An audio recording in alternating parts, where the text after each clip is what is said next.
Hello everyone, কেমন আছো? আশা করছি অনেক ভালো আছো। আমিও তোমাদের আশীর্বাদে অনেক ভালো আছি। অনু মাম্মার চ্যালেঞ্জের নতুন একটা নিউ ব্লগ তোমরা সবাই অবশ্যই দেখবে। সকাল সকাল আমি স্নান করে নিয়েছি, তারপরে দেখো আমি কিন্তু ঠাকুরকে পুজো দিয়ে দিয়েছি।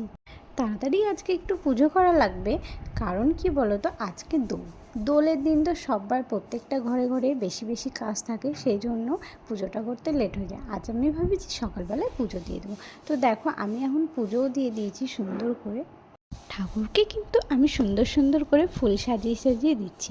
কি বলো তো, সুন্দর করে ফুল সাজিয়ে যদি পুজোটাই না দিই তাহলে কি ভালো লাগে?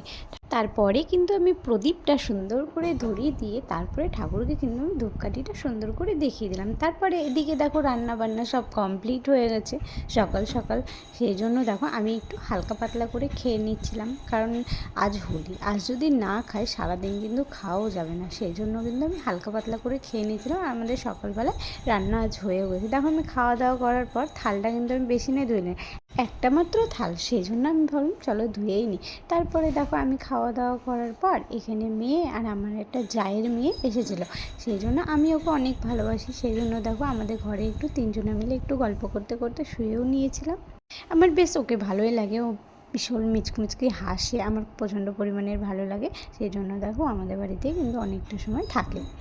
তারপরে তো মেয়ে কিছুতেই চুল বাঁধবে না, সেই জন্য আমি ওকে অনেক পরিমাণে রাজি করাচ্ছিলাম যে চলো চুলটা বেঁধে নাও। তারপরে ও বলছিল যে বনুকে আগে রেডি করিয়ে দাও মা, তারপরে কিন্তু আমি রেডি হবো। তারপরে দেখো আমি কিন্তু সুন্দর করে চুলগুলো বেঁধে দিচ্ছিলাম। তাও কিন্তু মেয়ের এত জেদ, মেয়ে কিন্তু শান্তভাবে কিছু করতেই পারে না। সেই জন্য আমি ওকে জোর জবরদস্তি করাই, কিন্তু দেখো ও তো এখান থেকে এখানে ওখান থেকে এখানে করছে। এরকম করলে কিন্তু ভালো লাগে, কাজও কিন্তু লেট হয়ে যায় অনেকটা, তাই না? তোমরাই বলো। তারপরে কিন্তু অনেক কষ্ট করে আমি মেয়েকে রাজি করেছিলাম। তারপরে দেখো অনুর বাবা চলে এসেছিলো, দিয়ে কিন্তু অনুকে অনেক পরিমাণেরই বকছিল, কারণ ও তো শান্তশিষ্টভাবে কিছু করতেই পারে না। তারপরে দেখো আমি সুন্দর করে ওর চুলগুলো কিন্তু বেঁধে দিচ্ছিলাম। ও বলছিল মা দুটো যদি চুল বেঁধে দাও তবেই আমি দুটো চুল বাঁধবো।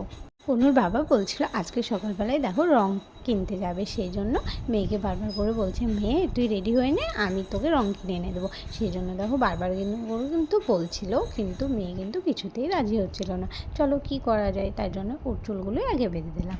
তারপরে আমি কিন্তু মেয়েকে বলছিলাম বারবার করে, দেখ মেয়ে আমি তোর চুলগুলো কিন্তু বেঁধে দেবো, আমি কিন্তু বুনুর চুলগুলো আগে বেঁধে দিই, তারপর তোর চুলগুলো আমি সুন্দর করে বেঁধে দেবো। কিন্তু মেয়ে তো রাজিই হয় না কিছুতে।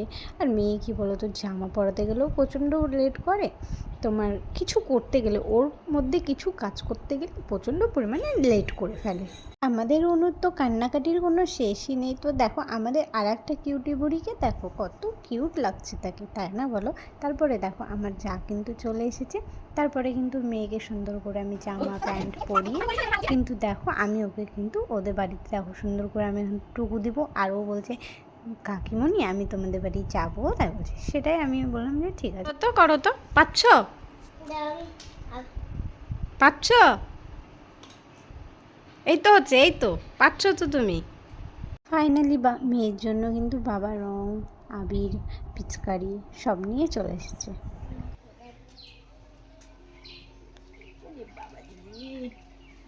বাহ সুন্দর হয়েছে বাবা। এ দাদুকে ঠামিকে দাও, একটু ঠামিকে দাও। না ওইখান থেকে না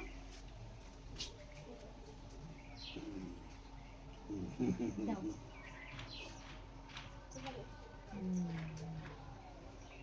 দিবা এটা তো কোনটা দিবা? বাহ এটাও দিবা, দাও নাকে দিয়ে দে। এদিকে বাবা মাটন নিয়ে চলে এসেছে, তো মাছ রান্না করবে, সেই জন্য মা ধুয়ে নিচ্ছিল মাটনগুলো। আমাদের মশলা রেডি, আর এই যে আলু পেঁয়াজ টমেটো, এই যে টমেটোর চাটনি হবে, এগুলো মাংসের জন্য পুরো রেডি হয়ে গেছে। আর বাবা গেছিলো বাজারে, মাটন নিয়ে এসেছে, তো এগুলোই এখন আমাদের আপাতত রান্না হবে। ওর দেওর এরা সবাই গেছে পিকনিকে।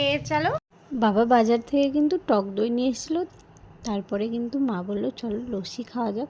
দিয়ে মা বললো যে লস্যি বানাও, দিয়ে আমি লস্যি বানাতে চলে গেছিলাম। মিক্সিতে কিন্তু দই, চিনি, গোলমরিচ, জলজিরে, বিট লবণ সব কিছু দিয়ে কিন্তু আমি লস্যি বানাচ্ছিলাম। তো দেখো আমার লস্যি বানানো কিন্তু কমপ্লিট। আমি সবাইকে কিন্তু ঢেলে ঢেলে দিচ্ছিলাম গ্লাসে।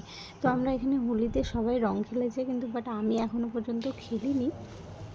তারপরে কিন্তু বর এখানে নিয়ে এসেছিলো দই আর তোমার কিছু খাবার, চপ, ফুলুরি এইসব নিয়ে এসেছিলো। তো চলো আমি এখন ছাদে চলে গেছি চাদরগুলো তুলতে। তারপরে কিন্তু আমি এখানে বেরিয়ে দিয়েছিলাম। তারপরে এখানে সবাই কিন্তু খাওয়া দাওয়া করছিলো। তারপরে দেখো মেয়েও কিন্তু খেয়ে নিচ্ছিলো সুন্দর করে। আর মেয়ে তো ঝালের জন্য প্রচণ্ড পরিমাণে ঝাল লাগছিলো, সেই জন্য খেতে পারিনি। তারপর বর বললো চলো একটু কফি বানাও, খাওয়া যাক। তারপরে কিন্তু আমাদের প্যাকেটের দুধ এনেছিলো, সেই জন্য আমি প্যাকেট থেকে দুধটা বের করে কিন্তু আমি এখন ঝাল দিয়ে সুন্দর করে সবার জন্য এখন সুন্দর করে কফি বানিয়ে নিলাম। চলো কফিগুলো ঢেলে ঢেলে সবাইকে দিই। আমাদের ভিডিওটা কেমন লাগলো অবশ্যই কমেন্টে জানাইবা। Bye bye. ভিডিওটা এখানে এন্ড করলাম।